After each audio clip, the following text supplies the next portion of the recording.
Yo, hiparquía, no seguí las costumbres del sexo femenino, sino que con corazón varonil seguí a los fuertes perros. No me gustó el manto sujeto con la fíbula ni el pie calzado, y mi cinta se olvidó del perfume. Voy descalza, con un bastón. Un vestido me cubre los miembros y tengo la dura tierra en vez de lecho. Soy dueña de mi vida. Salud y amor. Esta es una edición especial, ambigua, mestiza, impura y anhelante. Como todo lo que en este ancho mundo vale la alegría por lo demás, y como más nos gusta hacer en @anabasis123, nuestra radio cultural en vivo. La tremenda fuerza de la figura de la que vamos a hablar nos obliga a inscribirla tanto en doble filo como en De esa miel no comen las hormigas. Doble filo, De esa miel no comen las hormigas. Lo tenés, los ciclos que alternamos lunes por medio, que hoy coinciden los dos en ella. ¿Sí? ¿Te parece? ¿Y quién dijo que no se podía? Vamos a hablar de pie, ladies and gentlemen, como se decía antiguamente, de hiparquía de Maronea, que es una de esas bravas muchachas que hicieron la historia al margen y muy por encima de lo machirula, conservadora y clasista que suele ser la historia oficial de la filosofía desde sus mismísimos orígenes, pero a la vez es además la única mujer a la que Diógenes Laercio, nuestra fuente casi exclusiva de doble filo, le dedica una entrada. Es cierto, no es una entrada muy extensa, pero está ahí. Y hablamos de un doxógrafo que vivió al inicio, muy al inicio del siglo III después de Cristo, o sea, hace 1700 años. Alguien, Diógenes Laercio, de cuya biografía no sabemos gran cosa, ni siquiera dónde nació, si en Roma, si en Nicea, pero del que conservamos el prodigio de sus 10 libros, con minucioso detalle de vidas y de obras de filósofos que vivieron y pensaron cientos de años antes que él. Y en ese compendio de existencias y textos, fuente primordial y muchas veces única de autores antiguos, se detiene en una mujer, en una única mujer, una sola, Hiparquía de Maronea. Hablamos de ella, claro, Hiparquía. A lo mejor alguna vez escuchaste el nombre. Te cuento, todo lo que ella escribió se perdió. Mira vos, o lo perdieron, quién sabe. De modo que el poema con el que comenzamos este encuentro no es de su autoría, son unos versos, un epigrama que le dedica Antípatro de Sidón en su antología palatina.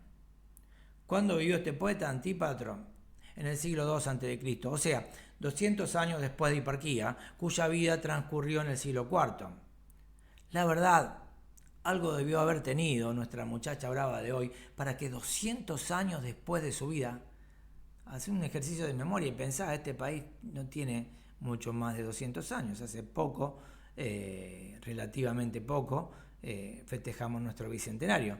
200 años después de su vida le dedican unos versos y aún al transcurso de más de 600, o sea, más tiempo del que transcurrió desde el descubrimiento de América hasta hoy, la incluyan entre los filósofos ilustres. Veamos cómo lo dice Diógenes Laercio. Se enamoró de Crates, tanto por sus palabras como por su conducta. Eso es importante, se enamoró por sus palabras y por su conducta. Al tiempo que no prestaba ninguna atención a los que la cortejaban, que estimamos que serían unos cuantos, ya vas a ver por qué, y además porque se dice que era muy bella. No prestaba ninguna atención a los que la cortejaban, ni a su riqueza, ni a su nobleza, ni a su hermosura. Se enamoró de Crates por sus palabras y por su conducta, y descartó a sus pretendientes que venían alegando, ostentando la carta de la riqueza, de la nobleza o de la hermosura. Primer punto, modernicémoslo un toque, así lo vemos todavía más gráfico. Ella era una chica bien, por eso te digo que debió haber tenido muchos pretendientes, de clubhouse y vacaciones con all inclusive de esquí, que rechazó a Elon Musk, al príncipe William y a Brad Pitt, porque todos le parecían altos nabos, convengamos, para irse con el jorobadito fiero de lengua filosa y actitud cínica que andaba en bola hacia los gritos, literalmente por la vida. Ese era Crates, el jorobadito ciego de lengua filosa y actitud cínica que andaba en bola hacia los gritos, literalmente por la vida.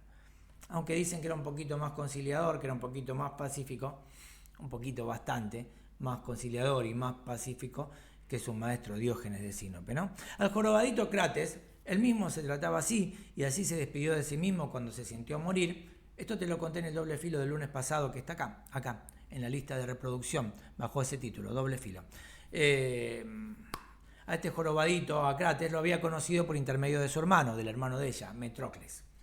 Un pibe inquieto, Metrocles, eso sí. Había pasado ya por el jardín de los epicúreos, por la academia de los platónicos, que entonces dirigía el imperturbable Genófanes, y seguía sin encontrar su lugar, al punto de convencerse de que no estaba dotado para la filosofía. El tipo iba por todas las escuelas filosóficas, cambiaba permanentemente de escuelas y no encontraba. Al fin no encuentro a nadie como yo, decía, y estaba a punto de quemar todos sus escritos y planear las mil y una formas de pegarse un corchazo. Bueno, en esa época, ¿cuál sería la forma de pegarse un corchazo? Colgarse de un árbol, clavar la espada y tirarse de panza, no sé. Hagámosla corta, muy deprimido estaba Metrocles cuando conoció a Crates y su filosofía cínica. Y ahí alucinó. El mundo comienza hoy, dijo. Se hizo fan, recontra fan de Crates de Tebas. Y cuando se lo presentó a su hermana, bueno, ella se hizo más fan todavía y flasheó.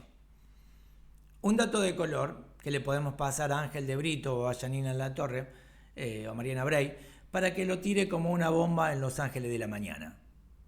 Crates tenía unos 8 o 10 años menos que Hiparquía. Mira, Hiparquía era 8 o 10 años más grande que Crates. Y hasta ahí se había pasado la vida rechazando pretendientes nabos y eludiendo la pregunta de ¿tenés novio? ¿Ah, no? ¿Sos sola vos? Qué feo eso, sos sola. Bueno, durante al menos 8 o 10 años, que era lo que le llevaba, mientras lo esperaba. Diógenes Laercio continúa. Desde el mismo momento en que lo conoció, para ella solo existió Crates. Incluso amenazó a sus padres con el suicidio si no la entregaban a él. Acordate que el hermano ya lo había intentado, ella lo amenaza. Los padres estaban muy susceptibles con este tema, evidentemente. Y convengamos que ahí la diferencia de edad es importante. Y el dato de color deja de ser tan de color y aporta. Nos vamos de Los Ángeles de la Mañana y vamos a una docuserie.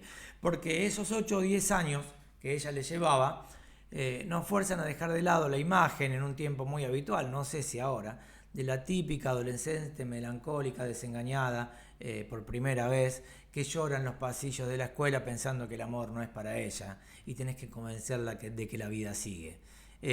No. Esa no era la imagen. Hay que adoptar en cambio la de una mujer firme, que se planta ante cualquiera, incluso ante sus propios padres, para exigir el respeto a su deseo. Exigir el respeto a su deseo. Porque Crates tampoco era una criatura. Había recorrido un largo camino hasta llegar a adoptar la filosofía cínica, y eso te lo conté en el último doble filo que hicimos, del lunes pasado.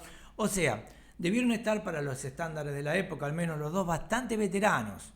Y ella 8 o 10 años más veterana que él, lo que no es poco para soportar las continuas presiones de chusmas y chusmos, eso que te preguntan, ¿tenés novio? ¿No tenés novio? Ah, sos sola. Bueno, los padres de Hiparquía, sin embargo, no tomaron debida nota de esto, o no parecen haber tomado debida nota de esto, porque la trataron como una quinceañera encaprichada. ¿Qué hicieron? Llamaron al galán de turno. Convengamos que un filósofo cínico es el más inesperado de los galanes, y eso un poquito te descoloca, pidiéndole que la disuada de su decisión. Sí, lo llamaron y le dijeron, vení Crates, decile a esta chica que vos no sos conveniente para ella. Cosa que a él en principio no le disgustó demasiado, por eso de que el sabio debe ser autosuficiente y no cargar con nada que condicione su pensamiento.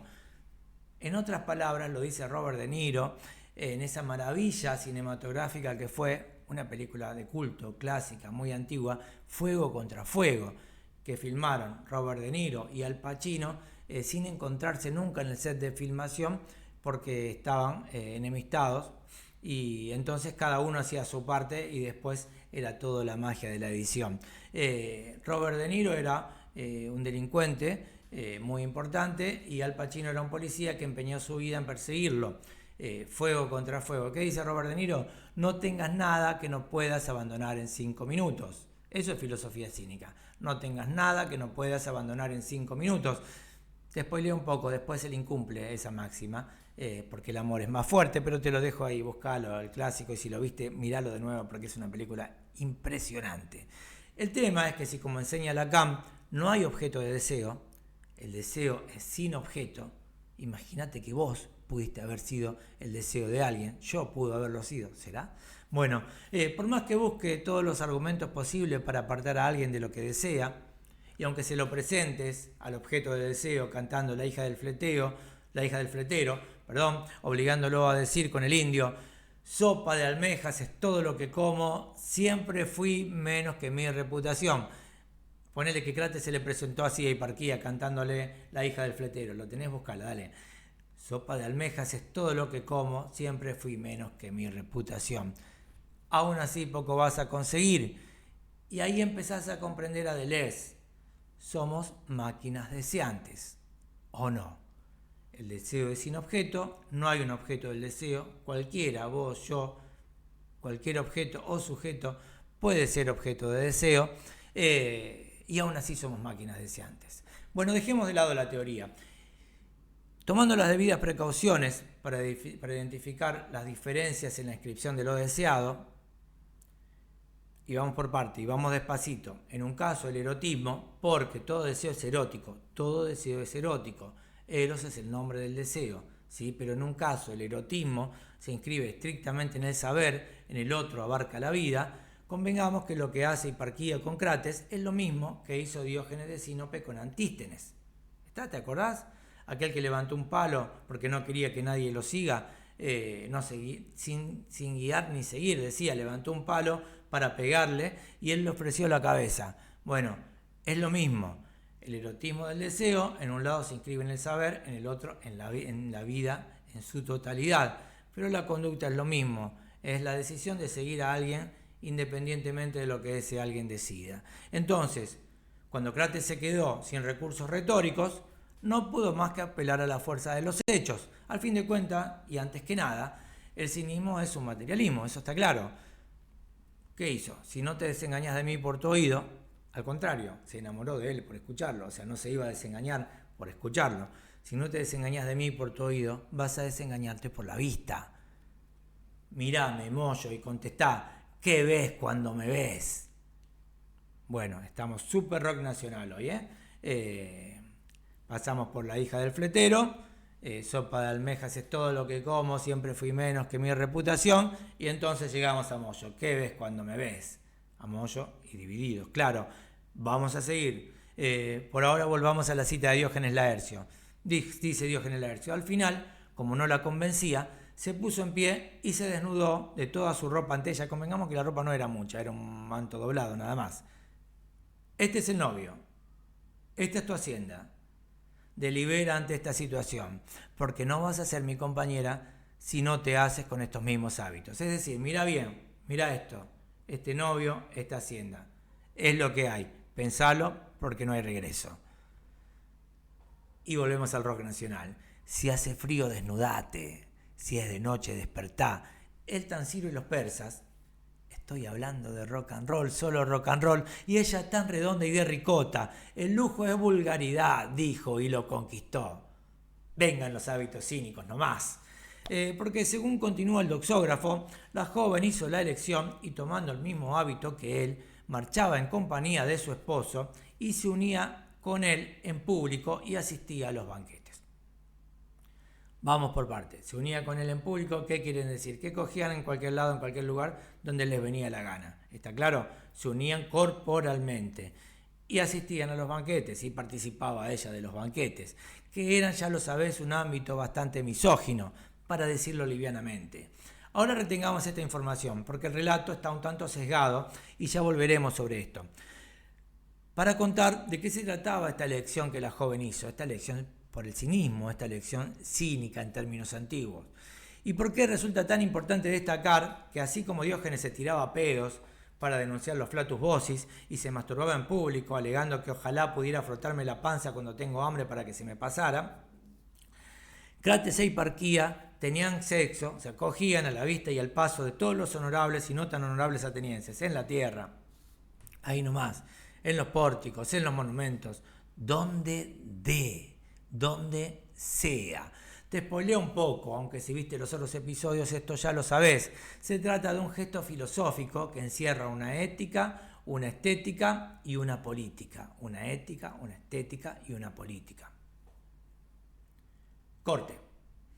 Esto es @Nava6123 Radio Cultural en vivo, siempre en vivo. Decía Diógenes Laercio que Hiparquía acompañaba a Crates a los banquetes. Y cuenta, fue precisamente en un banquete en casa de Lisímaco donde enfrentó su retórica a Teodoro, apodado el Ateo. Este Teodoro era un cirenaico al que alguna vez le dedicamos un cortito, un short de Filo Express, un autor en un minuto, allá por fin de mayo, principio de junio de este año. Otra cosa para buscar si tienes ganas y tiempo. Los cirenaicos y los cínicos, te cuento, tenían en común ofrendarse el goce sin pruritos ni escrúpulos. La diferencia es que los cirenaicos lo perseguían, ¿sí? Para los cirenaicos el goce era un fin. Y los cínicos lo ejecutaban y se lo sacaban de encima. O sea, no vas a ver a un cirenaico cogiendo, tirándose pedos o masturbándose en la calle. Los atenienses no veían eso. Era una filosofía que perseguía el goce, pero no se lo ofrendaba inmediatamente, porque para los cínicos el goce era casi inexistente. Simplemente lo que hacían era satisfacer sus necesidades y pasar a otra cosa, descartando los condicionamientos de la insatisfacción. Es decir, tenían meteorismo, ¿viste? Ese es el término médico, actuaban. Tenían exceso de líbido, actuaban. Listo. El goce era el momento nada más y no era un fin y no era nada importante para ellos. Lo importante era pasar a otra cosa y seguir pensando, seguir filosofando, no solo con la palabra, sino también con los actos.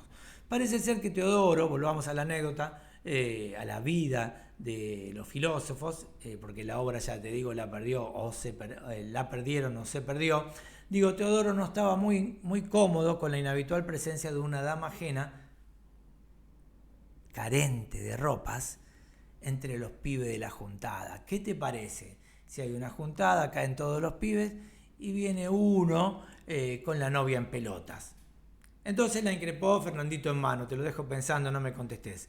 Ella aceptó el desafío y lo acostó con un sofisma que él no supo responder. ¿Sí? Escuchá el sofisma que le tiró así, de una. Como el Diego tiró esa de, ¿hiciste el gol con la cabeza o con la mano? Lo hice con la cabeza y con la mano de Dios, después de haber hecho el partido de su vida y haber jugado una eliminatoria del Mundial. Así la tiró como si nada. Bueno, Hiparquía hizo lo mismo ante Teodoro, que le increpó con el Fernandito en mano. Dijo, lo que no sería considerado un delito, escucha esta, un sofisma, lo que no sería considerado un delito si lo hiciera Teodoro, tampoco será considerado delito si lo hace Hiparquía. ¿Tá? Los delitos no dependen de quién lo hace, son o no son. Lo que no sería considerado un delito si lo hiciera Teodoro, tampoco será considerado delito si lo hace Hiparquía. Teodoro no comete delito si se golpea a sí mismo. Luego, tampoco lo cometería Hiparquía si golpea a Teodoro. ¿Qué te parece?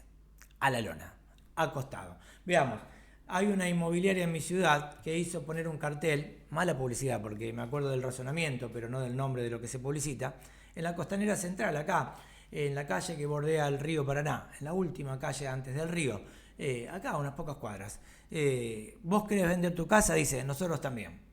Bueno, este tipo de estructura sofística refleja y refracta aquel sofisma de Hiparquía, que no estaba en una biblioteca imaginando formas puras del lenguaje lógico cuando se le ocurrió, sino que estaba ahí en una juntada de pibes copeteados o dispuestos a copetearse, en pelotas además, muchos de los, ella en pelota, los otros no, muchos de los cuales de los pibes no veían con agrado su presencia, y es medio incómodo, con su bastón y su manto doblado hecho harapos como todo atavío, ¿sí? Casi en pelota. Sin embargo, los filósofos griegos eran gente con una egolatría un tanto acentuada, de modo que habiendo sido acostados de semejante forma por el sofisma, según sigue contando Diógenes Laercio, él, Teodoro el ateo, el cirenaico, la dejó absolutamente en bolas. entre las vituallas y los comensales, como había hecho Hespérides con Friné en medio del juicio por impiedad. Eso también te lo conté en De esa miel no comen las hormigas, otro material para buscar si querés y podés. Le habían sometido a Friné a un juicio por impiedad y su propio abogado, Hespérides, le arrancó la ropa, la dejó en pelotas para halagarla, para decir: miren, muchachos, este cuerpo perfecto no puede ser un arma de delito, de impiedad, justamente, no puede ofender a los dioses, es una mejor obra. Bueno, pero en este caso Teodoro no hizo lo mismo, no cometió ese acto. El acto fue el mismo, pero no, la intención era diametralmente opuesta. La intención de Teodoro no era halagar y salvar a Hiparquía, sino agredirla y exponerla, ofenderla. ¿Y qué hizo ella ante esta ofensa? Ni se inmutó. Claro, era cínica. El autodominio es un imperativo categórico, básico del cinismo antiguo. No se alarmó ni quedó azorada, como una mujer cualquiera, escribe Diógenes Laercio, sino que cuando Teodoro le dijo, o más bien declamó, dirigiéndose al resto de los machirulos que estaban por empezar a comer, pero ya hacía rato que venían tomando, esta es la que abandonó la lanzadera en el telar, arrancó el coro de obsecuentes. Ella, sin acalorarse ni ofenderse, en medio de tanta obsecuencia jocosa, contestó: sí, soy yo, Teodoro. ¿Es que te parece que he tomado una decisión equivocada sobre mí misma al dedicar el tiempo que iba a gastar en el telar a mi educación? Papi, contéstame. ¿Qué tal?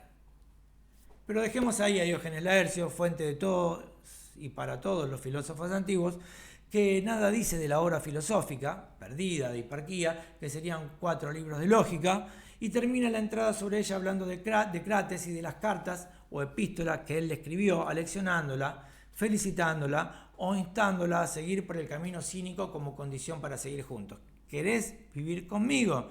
Tenés que adoptar mi filosofía. Sí, tal cual. Pasemos ahora a otros trabajos disponibles sobre su figura. Vamos nomás, corte. Habíamos llegado a esta última escena en la juntada reteniendo la idea de que Crates e Hiparquía tenían sexo en cualquier lado y delante de cualquiera. Eso es, ¿te acordás? Tomando los sitios y los monumentos más emblemáticos de Atenas. O sea, se acogían en cualquier lado. Esos mismos cuyas ruinas ahora la gente profana con sus selfies, pero nadie le dice nada. Ellos lo tomaban como un set de filmación del canal Venus en funcionamiento 24/7. ¿Sí? Y dijimos que se trataba de un gesto filosófico, con implicancias éticas, estéticas y políticas. ¿Sí? Se daban en cualquier lado, como perros, porque eran cínicos. Habían transformado toda Atenas, incluyendo sus monumentos más sagrados, en un set de filmación de Canal Venus en funcionamiento 24/7, pero esto es un gesto filosófico con implicancias éticas, estéticas y políticas. ¿Será? Bueno, ahora es el momento de retomar esto y ampliar un toque. Porque este tipo de uniones, sin papeles ni formas, que además era uno de los 8 tipos de bodas, esto te lo digo al margen, la boda Gandharva se llamaba, que el Mahabharata acepta entre los antiguos indios, aunque la boda Gandharva estaba solamente circunscrita a los nobles. Si vas muy al principio de los shorts de este canal, allá por inicios de mayo de este año, hay algunos un mito en un minuto sobre el Mahabharata, y en un par de ellos te cuento el caso de Sakuntala, la princesa Sakuntala y el rey Dusmanta, que empieza bien, sigue mal y termina perfecto. Esta unión sin más, digo, es considerada en la antigüedad griega una quinogamia o casamiento de perros. O sea, para los indios era boda Gandharva y era circunscripta a los nobles. Para los griegos era quinogamia o casamiento de perros. A ver, José María Zamora Calvo, un catedrático español que se ha ocupado del tema, y mucho, empieza por aclarar lo obvio. El matrimonio de perros, como el de los nobles en el mito indio, esto lo agregamos nosotros, queda plenamente configurado con la unión sexual sin ninguna necesidad de otro requisito. ¿Te uniste sexualmente? Estás casado. Ponele, mirá si estarías casado con todos los que te uniste sexualmente. Harto de poligamia sería la sociedad nuestra. Bueno, digresión necesaria. Creo que al paso que vamos falta poco para que algunos trasnochados inventen entre perros, esos perros que andan por la ciudad con chalequito y botitas tejidas en verano, un casamiento de humanos con festejo en un resto perruno que ya hay. Pero eso es otra cosa, no te voy a hablar de eso, por favor. Mejor volvamos. Hasta ahí una figura, la india y la griega, la boda Gandharva y el casamiento de perros, coinciden. Aunque claramente los perros, al menos los que de verdad viven como perros, no se unen en privado, o al menos no solamente en privado, sino que satisfacen su necesidad sexual en cualquier lugar y momento del día y con total prescindencia de la presencia o no de público. ¿Sí? Hiparquía de Crates. Convengamos que es más habitual ver a dos perros copulando que a dos gatos, por ejemplo, ¿no? ¿Viste a dos gatos alguna vez dándose en el medio de la calle? Es difícil. Es mucho más fácil ver a perros. Bueno, te dejo esta tarea, trabajo de campo. Peor le pasó a Tiresias, que vio a dos serpientes copulando. Eso es más difícil. Pero bueno, eso no se debe ver y él tuvo su castigo. No te voy a contar la historia de Tiresias porque eso será parte seguramente de algún lo mítico y lo trágico. Ahora volvamos. Es mucho más fácil ver a dos perros copulando que a cualquier otro animal. Bueno, por eso la copulación, sin atender a ninguna limitación del contexto o la presencia, se llama entre los griegos casamiento de perros. La boda Gandharva de los indios no era exactamente eso, porque Sakuntala y Dumanta se unen en una cueva y no había nadie más que ellos ahí. Era simplemente el matrimonio consumado por la simple unión sexual. O sea, vos te casaste con todo lo que alguna vez te acostaste. Oh, pedazo de cuota alimentaria vas a tener que pagar. Bueno, y luego que para poder unirse en público, esto es obvio, la perra, o en este caso la filósofa cínica, la filósofa perra, debe dejar su casa, su patio, su solar.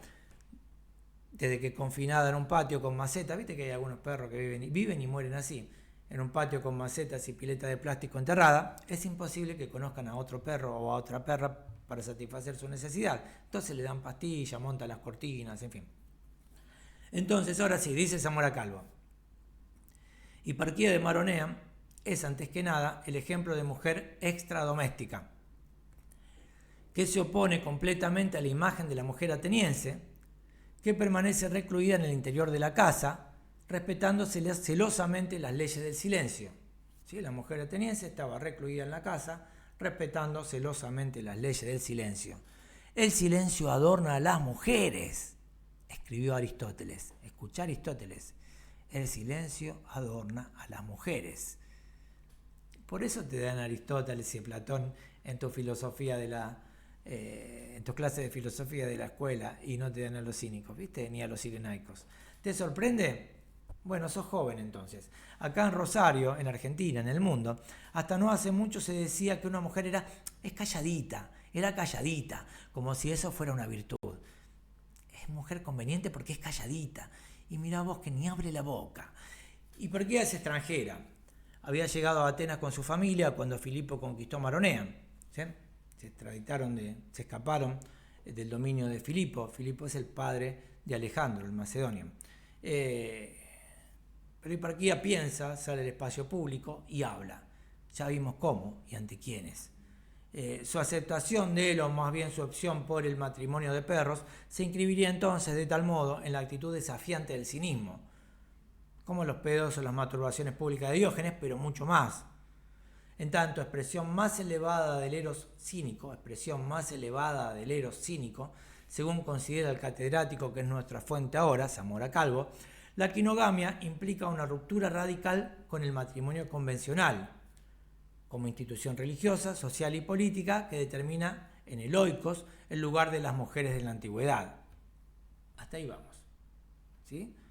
El matrimonio de perros desafía o se opone, la quinogamia se opone al matrimonio como institución social que implica, institución no solamente social, sino también religiosa y política, que implica el lugar subordinado de la mujer en una sociedad machirula. Los perros y las perras tienen todos los mismos comportamientos. Para los cínicos no había diferencias entre hombres y mujeres, de derechos, no había diferencia de derechos.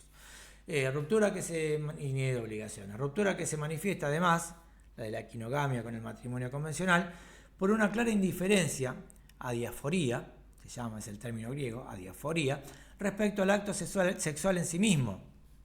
¿Sí? No era importante. Por eso se practicaba en todos lados, porque era como un ejercicio físico, es como si vas caminando y empezás a correr. desacralizado, desprovisto de toda sobrevaloración. Bueno, es una actividad física. Coger es una actividad física, sí, también. Es como cuando pasás por tu primera vez y al momento siguiente te preguntás, ¿esto era todo? ¿Por esto tanto lío? Y después seguís con el razonamiento. ¿O acaso hay más? Y yo no me enteré. Vas y compras el Kama Sutra y empezás a ver porno, tratás de averiguar y empeñás la vida intentando saber qué hacen los otros y al final te das cuenta de que no es que vos mejores, es que los otros tampoco son mucho mejores que vos. Como diría el general, ¿sí? Más allá de tu filiación política, hay que retomar algunas palabras del general.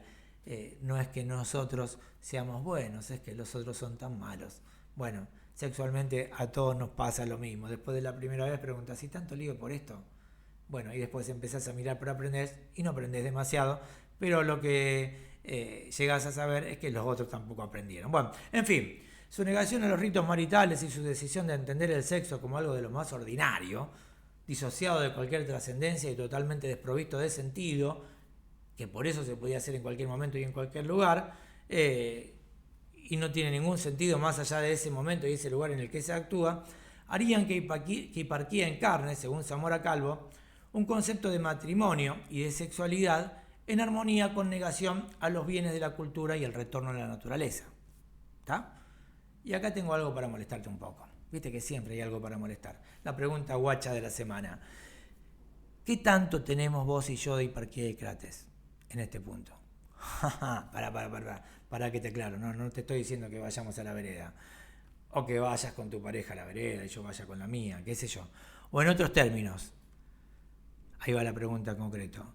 La disociación entre el sexo y el amor, con la que hoy vos y yo acordamos, ¿está? El amor y el sexo son cosas distintas.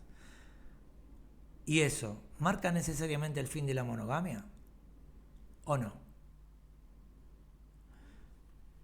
Bueno, tal vez no. Si fuéramos de verdad filósofos cínicos y consideráramos al sexo, como por lo demás hacen los bonobos desde siempre, como un simple liberador de tensiones, disociado, no solo del amor, sino también del deseo. ¿Sí? ¿Tenés exceso de libido? Bueno, con el primero que encuentres, con la primera que encuentres. Y si los dos estamos igualmente dispuestos a liberar las tensiones del otro cada vez que lo reclame. Voy con esto. Si tenés exceso de libido, con el primero que encuentres, con la primera que encuentres. Pero también puede ser siempre con el mismo. Y ahí la monogamia es estricta. Pero para que eso se pueda sostener, tenemos que estar los dos igualmente dispuestos a liberar las tensiones del otro cada vez que lo reclame. Vos querés, es. Yo quiero, es. Se hace. ¿Te lo bancás? ¿Qué te parece? Te dejo que lo pienses un toque. Pero no te voy a esperar toda la vida, bebé. Un rato está bien, no toda la vida. La poligamia, la poliandria, son necesidades naturales o mandatos soterrados de la cultura que afirma lo que niega. Otra pregunta, hoy me vine recargado. Repito, la poligamia, la poliandria, ¿sí? Un hombre con muchas mujeres, una mujer con muchos hombres. Y tengamos en cuenta que nuestras sociedades son estrictamente poliándricas y poligámicas a la vez, si no sincrónicamente, sí diacrónicamente, es decir, muy raro existe y está, y es una cosa digna de encomio, ¿cómo no? Pero para nada, en la mayoría la gente que puede preservar una única compañía sexual durante toda su vida. Entonces, si lo tomamos en la sucesión, no en la foto, no en la sincronía, si lo tomamos en la diacronía, todos somos poliándricos o polígamos. ¿Está? Bueno, la poliandria y la poligamia, ¿son necesidades naturales o mandatos soterrados de una cultura que afirma lo que niega? Antes de responderme, porque me vas a decir, no, la cultura impone la monogamia. Pasá por el caso de Enzo Fernández, ese que juega la pelota, ¿viste? En la Argentina, que estaba en el equipo que salió campeón mundial de fútbol. Enzo Fernández y su compañera, estos pibes que hasta hace 2 días eran el modelo de la superación de la pobreza por el fútbol. Ella salía y decía que viste que todas las compañeras, o la gran mayoría de las compañeras, empezaron a intentar separarse de los jugadores cuando se enriquecieron. Bueno, en este caso es al revés, y por eso es interesante, porque no es tan previsible. Y puede abonar a la pregunta que te hice recién, si la poligamia y la poliandria son o no mandatos soterrados de una cultura que afirma lo que niega. Ella salía, empezaron en pareja desde muy jovencito, creo que tenían 17 años, y ella salía diciendo que tuvieron hijos enseguida, compraban la ropa por Marketplace, eran muy pobres, y cuando eran pobres dice que ella lo quiso mucho, y él la sigue queriendo ahora, que es rico, riquísimo, y esto te lo ponían en todas las pantallas, en todos los programas, en todas las redes, y qué bueno, y qué maravilla, y qué genios que son los pibes de estos que salieron campeones del mundo de fútbol. Y bueno, un mal día cercano, hace unos cuantos días, él le pidió separarse porque quiere vivir la vida de soltero que se perdió. Escucha el argumento. Porque quiere vivir la vida de soltero que se perdió. Y hubo muchos que bancaron eso. Bueno, hay muchos que bancan cualquier cosa que hagan estos pibes por el logro deportivo que obtuvieron. Eso pasa. Pero decían, bueno, por lo menos no le mintió, por lo menos no le fue infiel. El argumento para la separación de la mujer que lo acompañó en todo su camino y de la que tiene 2 hijos fue que quiere vivir la vida de soltero que se perdió. O sea, ahí hay un mandato cultural. ¿Cuánto de cultural y cuánto de natural hay en este comportamiento? ¿Viste? Que la poligamia y la poliandria podrían llegar a ser mandatos culturales soterrados de una cultura que afirma lo que niega. Mientras tanto, te hago una acotación. Me sigue resultando muy llamativo, volviendo al tema, que para realizar este matrimonio de perros, esta quinogamia, al que estaba plenamente decidida, Hiparquía amenazara a sus padres para que la entregaran a Crates. Además que era una mujer mayor ya, respetando así esa necesidad de entrega, que es la parte más machirula del matrimonio como institución formal. O sea, se pone algo, pero inicia el camino respetándolo. Tal vez haya sido para que su matrimonio no se tome como un rapto, como una manipulación, teniendo en cuenta que son los raptos de mujeres lo que empezaron las guerras entre los griegos y los persas, según Heródoto. Hay que leer Heródoto, ¿no? Así empieza. Bueno, con el rapto de Io, después de Europa y después de Medea, a la que vamos a volver. Bueno, sigamos un toque, es raro esto, sigamos un toque con Zamora Calvo. Él dice que esa indiferencia respecto al acto sexual, al que una se entregaba en cualquier lado, siempre con el mismo compañero, y del que la otra se abstenía, asimilaría a Hiparquía con Artemisa. O sea, las dos eran indiferentes totalmente al acto sexual. Simplemente que Hiparquía lo ejecutaba cada vez que le pintaba, o que le pintaba a su compañero, y ella le hacía la gamba, literalmente, y Artemisa se abstenía absolutamente de eso, por la misma indiferencia. Entonces él las equipara, en tanto ambas se sitúan en los confines de lo salvaje. Me interesa esta asimilación. ¿Es sostenible? No sé. ¿Y en qué se basa? Bueno, pretende basarse en un dato que trabaja Jean-Pierre Vernant en su libro La muerte en los ojos. Es un librito hermoso en donde habla de los dioses con máscara y en donde se detiene sobre las figuras de Artemisa y de Gorgo, que es Medusa, la gorgona mortal, esa que te miraba y te dejaba duro, recontra duro. Y cuenta que las niñas y las muchachas atenienses que se acercaban a la edad del matrimonio eran enviadas un año al santuario de Artemisa en Braurón queda en el Ática, ahí nomás cerca de Atenas, para servir a la diosa, y que durante el tiempo en que permanecían ahí, eran llamadas osesnas. Y Vernant aclara, por una osa salvaje que se había domesticado en el santuario. El argumento de Zamora Calvo es que al rechazar la sumisión al marido y al hogar, Hiparquía, la filósofa perra, que nunca fue una osesna ateniense porque era de Maronea, se opone a la institución del matrimonio como medio de replicación y subsistencia de una sociedad que desprecia y se sitúa así en los confines de lo salvaje, territorio de Artemis o Artemisa, la diosa virgen. Eso dice el autor. A mí, ¿qué querés que te diga? La verdad, no me parece para nada. Porque Artemis era también quien preparaba a las jóvenes para el matrimonio. Para eso iban a su santuario y permanecían ahí. La que dirigía su iniciación para que se convirtieran en silenciosas matronas atenienses a partir de esa estadía all inclusive en su santuario, arrancándolas así de la bestialidad natural de la infancia para llevarlas a la rutina de la civilización adulta, que no podía más de machirula.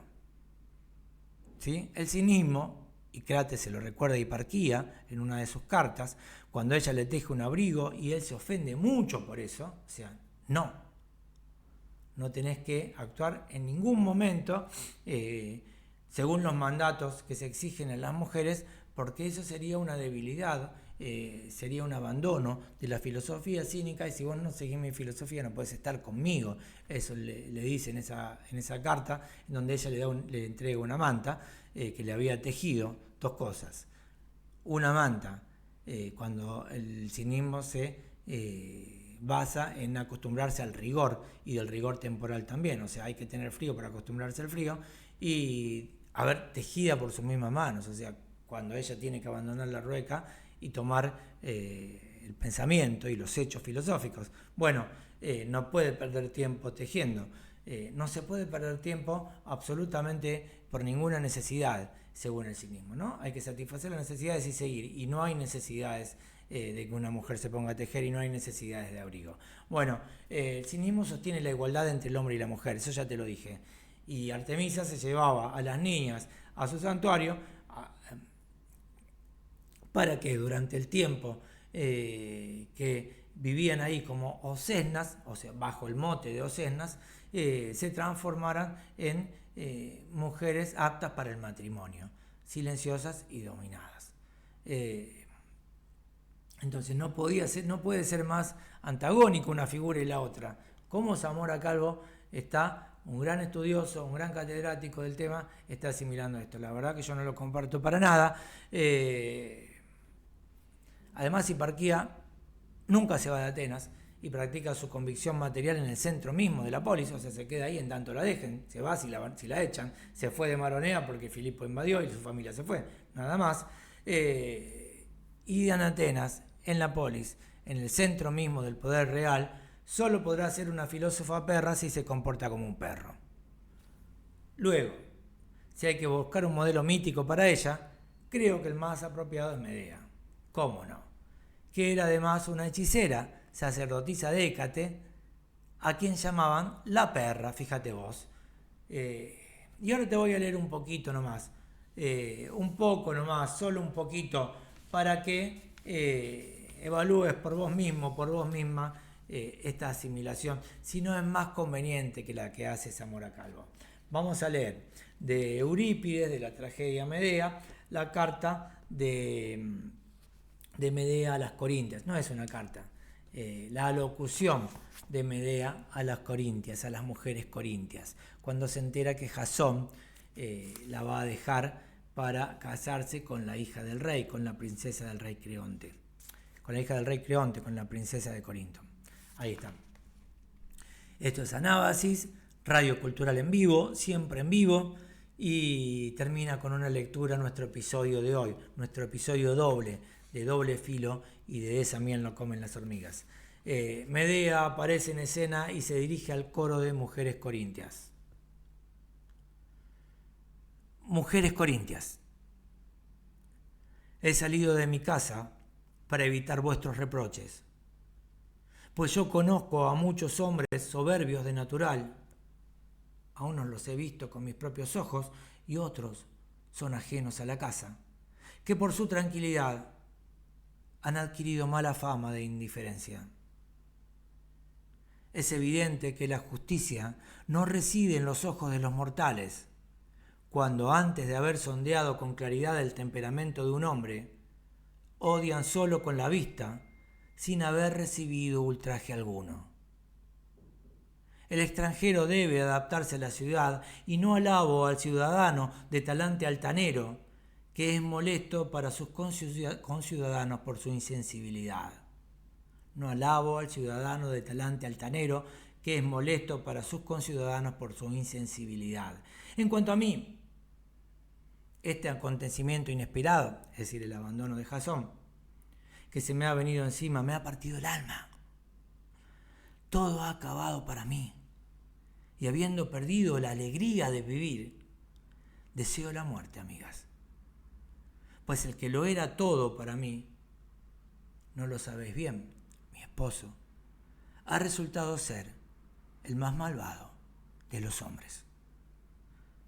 De todo lo que tiene la vida y pensamiento, nosotras, las mujeres, somos el ser más desgraciado. Empezamos por tener que comprar un esposo con dispendio de riquezas y tomar un amo de nuestro cuerpo. Y este es el peor de los males.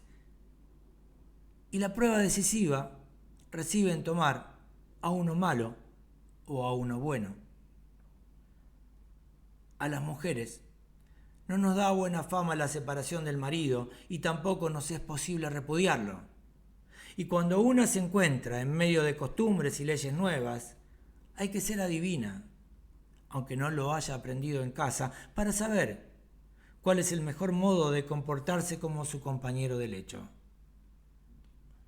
Y si nuestro esfuerzo se ve coronado por el éxito y nuestro esposo convive con nosotras sin aplicarnos al yugo por la fuerza, nuestra vida es envidiable. Pero si no, mejor es morir. Un hombre, cuando le resulta molesto vivir con los suyos, sale fuera de la casa y calma el disgusto de su corazón yendo a ver a algún amigo o compañero de edad. Nosotras, en cambio, tenemos necesariamente que mirar a un solo ser, a uno solo. Dicen que vivimos en la casa una vida exenta de peligros mientras ellos luchan con la lanza. Necios. Preferiría 3 veces estar a pie firme con un escudo que dar a luz una sola vez. Pero el mismo razonamiento no es válido para ti y para mí. Tú tienes aquí una ciudad, una casa paterna, una vida cómoda y la compañía de tus amigas.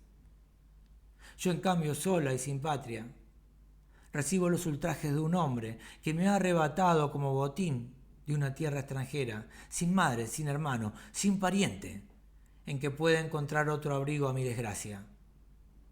Pues bien, solo quiero obtener de ti lo siguiente. Si yo descubro alguna salida, algún medio, para hacerle pagar a mi esposo el castigo que merece, y a quien le ha concedido su hija, y a quien ha tomado por esposa, cállate. Una mujer suele estar llena de temor y es cobarde para contemplar la lucha y el hierro. Pero cuando ve lesionados los derechos de su lecho, no hay otra mente más asesina.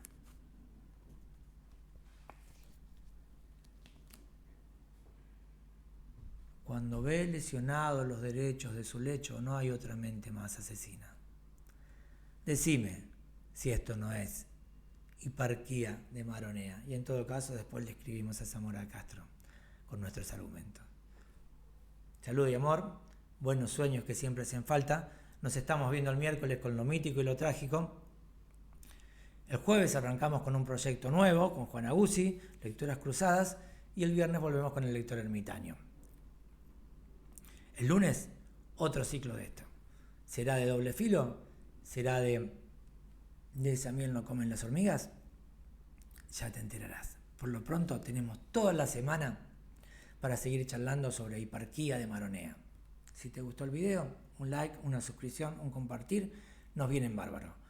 @anabases123, radio cultural en vivo, siempre en vivo, como resistencia a estos tiempos de oquedad y edición. Nos vemos pronto, dale.